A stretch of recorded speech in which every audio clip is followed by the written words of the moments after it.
Bonjour à vous, très chers amis, très chers abonnés de Parole de Dieu au quotidien. Nous sommes très heureux de vous retrouver pour partager ensemble la parole de Dieu en ce 6e dimanche du temps ordinaire de l'année C. Merci pour le temps que vous prenez. Merci pour le serviteur de Dieu, le Père Vincent. Que Dieu vous bénisse.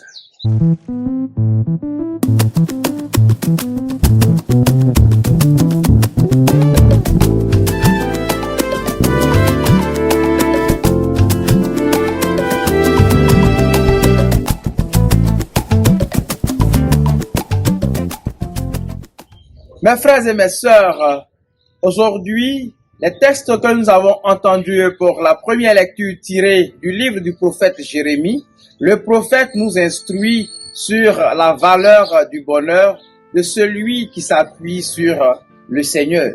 Mieux vaut s'appuyer sur le Seigneur que de compter sur les hommes.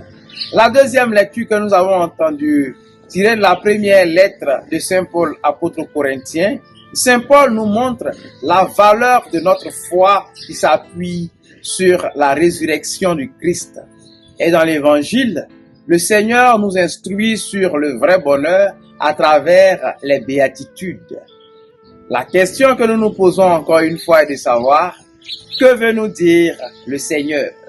Frères et sœurs, le texte que nous propose l'Église nous invite à une méditation sur le bonheur.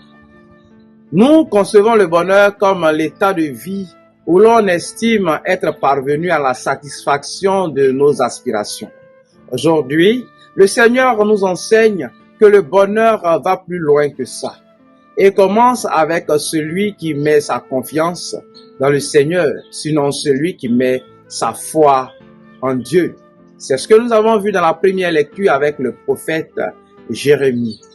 En réalité, mettre sa foi dans le Seigneur, c'est traverser les défis du temps et traverser aussi les limites du temps qui sont marquées par la mort. Quand nous avons la foi, nous ne sommes plus sujets de la mort, car Jésus est mort et ressuscité.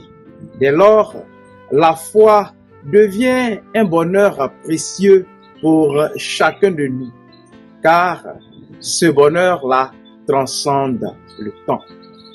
Frères et sœurs, l'application de la vie de foi est bien enseignée par le Christ dans l'évangile que nous avons entendu.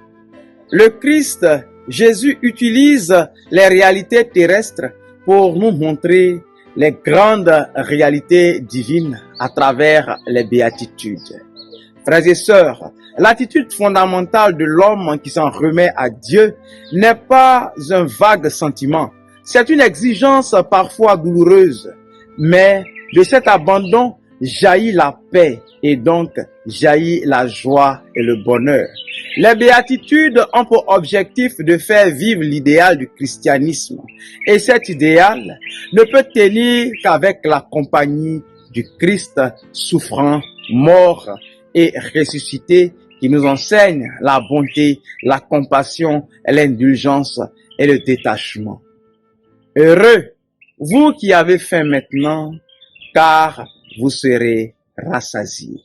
Encore une fois, je vous dis merci pour votre attention particulière et nous nous donnons rendez-vous à très bientôt. Le Seigneur soit avec vous. Que Dieu Tout-Puissant vous bénisse, le Père, le Fils et le Saint-Esprit. Amen. Allez dans la paix du Christ.